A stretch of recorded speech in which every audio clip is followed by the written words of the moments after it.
Jane from the National Postal Museum. And I'm Erica from the Center for Astrophysics. Welcome to Stamp Stories, where we explore topics that appear on postage stamps. New stamps come out every year on a wide variety of topics. Today, we're going to learn about telescopes.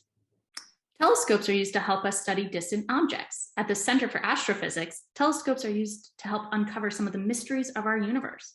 Let's talk more about that. The Center for Astrophysics is a collaboration between the Smithsonian Astrophysical Observatory and the Harvard College Observatory. Rather than one of the museums you might picture in Washington, D.C., the Smithsonian Astrophysical Observatory is one of the research centers of the Smithsonian.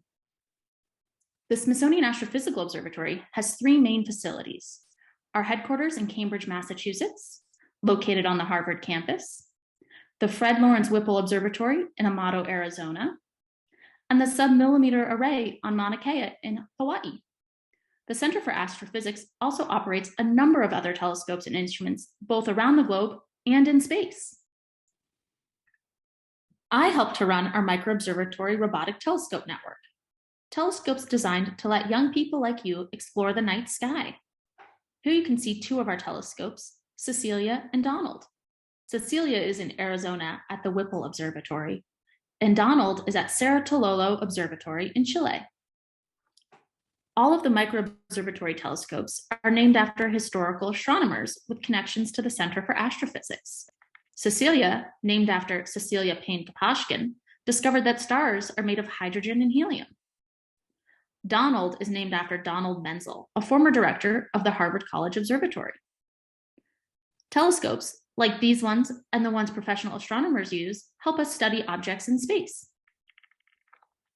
like the sun, or supernovas, explosions of massive stars at the end of their life. They help us discover exoplanets, or planets that go around other stars. They look deep into nebulae, clouds of dust and gas where stars are being born. They even help us study galaxies, huge collections of gas, dust, nebulas, and billions of stars all held together by gravity. We live in the Milky Way galaxy. Telescopes work by gathering and focusing light from the night sky. Most telescopes today use mirrors to reflect light to focus it. They are called reflecting telescopes. The bigger the mirror, the more light a telescope can gather. Like in the recently launched James Webb Space Telescope, whose mirror is over 21 feet across, and in the upcoming Giant Magellan Telescope, which will have a primary mirror that is over 80 feet across.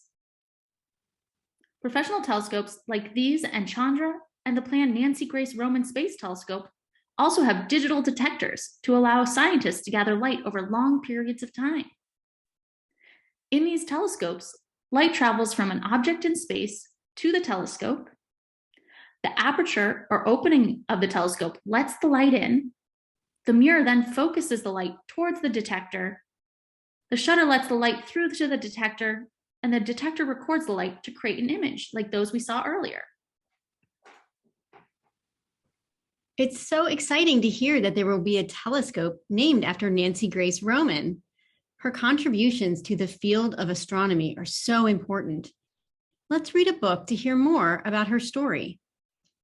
This is an excerpt from the book, Always Looking Up, Nancy Grace Roman, Astronomer, by Laura Gell, illustrated by Louise Pigot and Alex Oxton.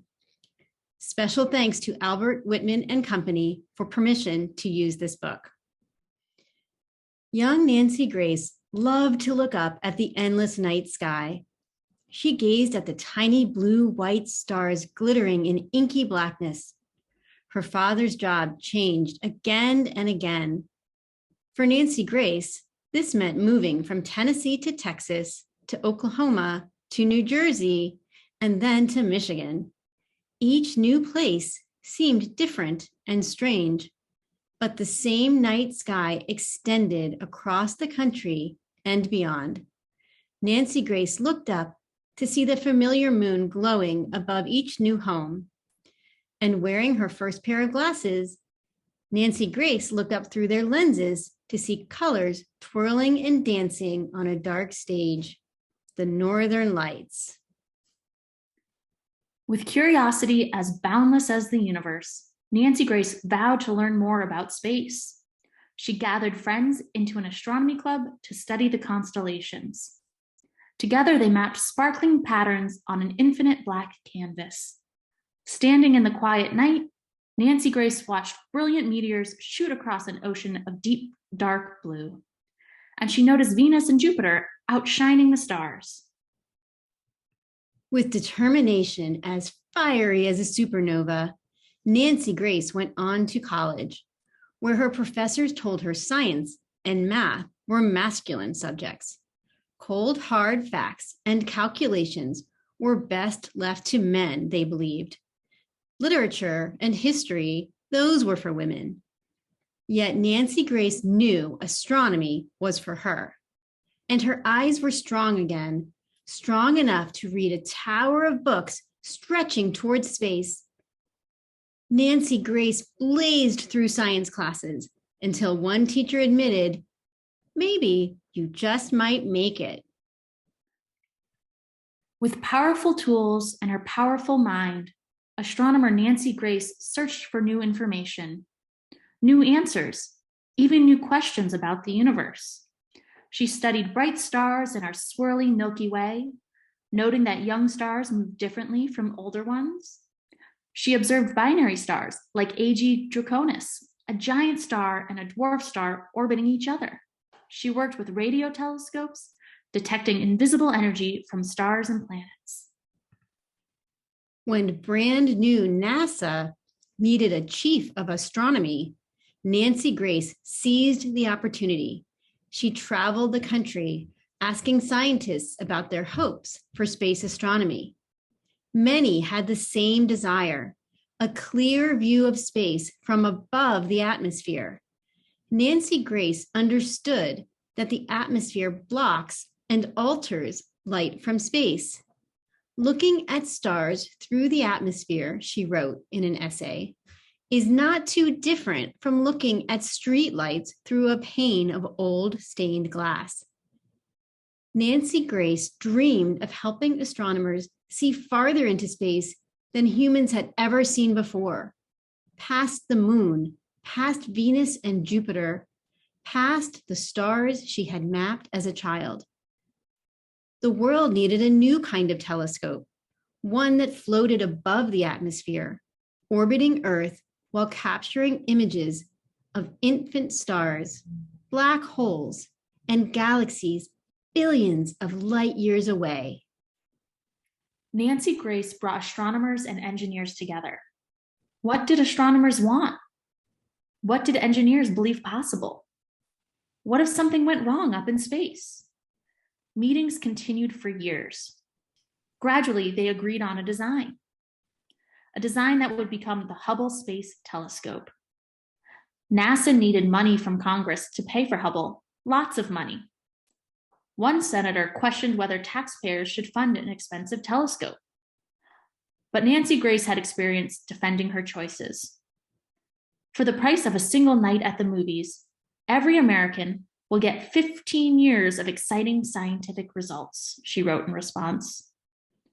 Finally, more than a decade later, following design changes, delays, and setbacks, a shuttle carried Hubble into space.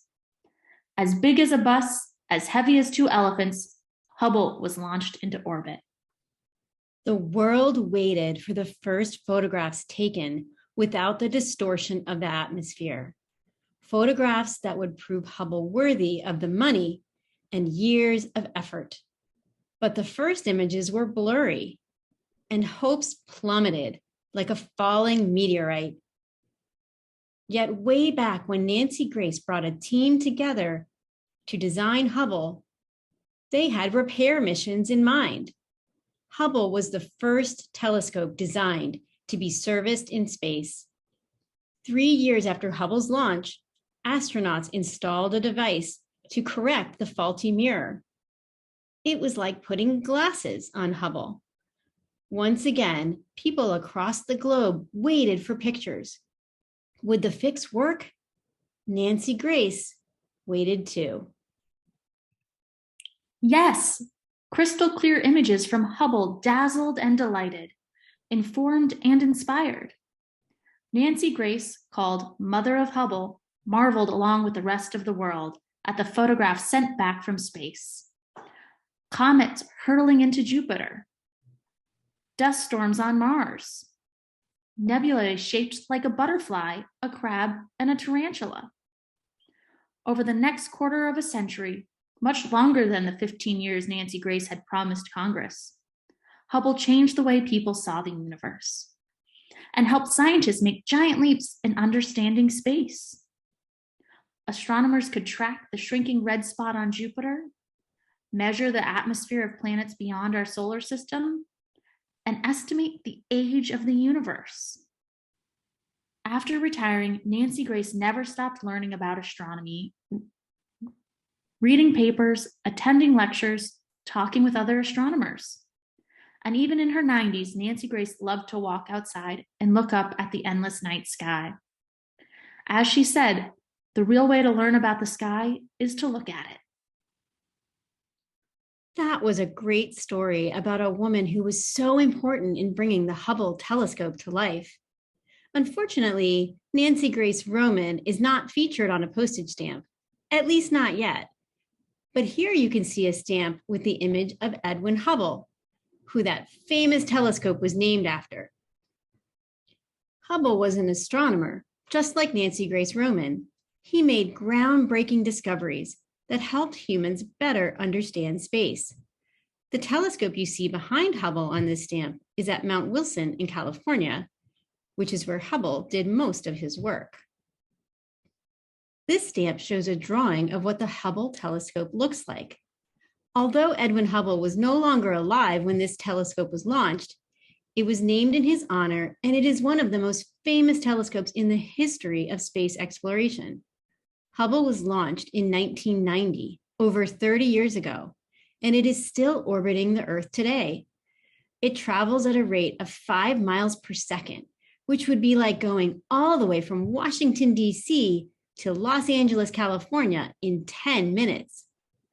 Hubble is the only telescope designed to be maintained in space by astronauts, and so far, 5 space shuttle missions have worked on it.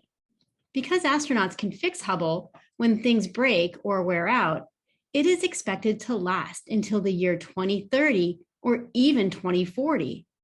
So far, it has produced over 1.5 million observations that scientists all over the world have used for research. These stamps show us some of the astounding images taken by the Hubble telescope. They feature the Eagle, Ring, and Lagoon nebulae.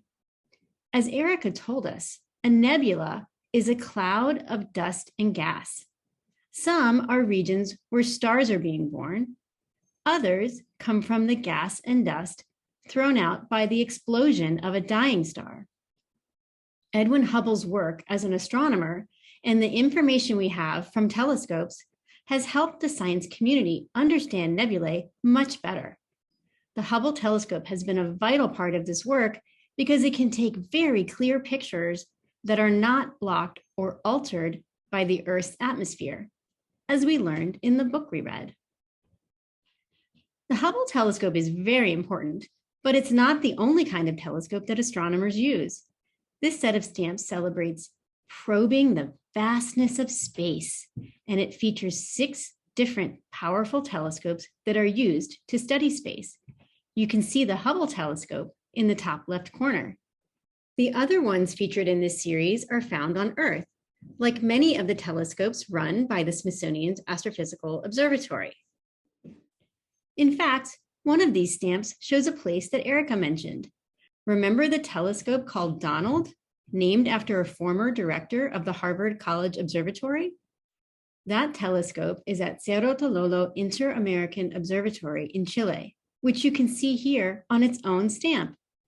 Cerro Tololo is in South America, and Smithsonian scientists travel there to study space from the southern hemisphere.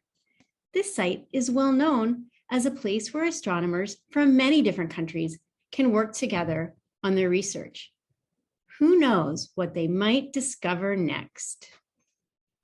I had a lot of fun talking all about telescopes. If you'd like to learn more about telescopes and space exploration, check out the Center for Astrophysics website for more content and resources, or take your very own images using the microobservatory telescopes. Thank you so much, Erica. And thank you to our audience for joining us today. If you'd like to learn more about telescopes on stamps or about a whole lot of other topics, you can visit the Smithsonian National Postal Museum's website. We encourage you to just keep exploring.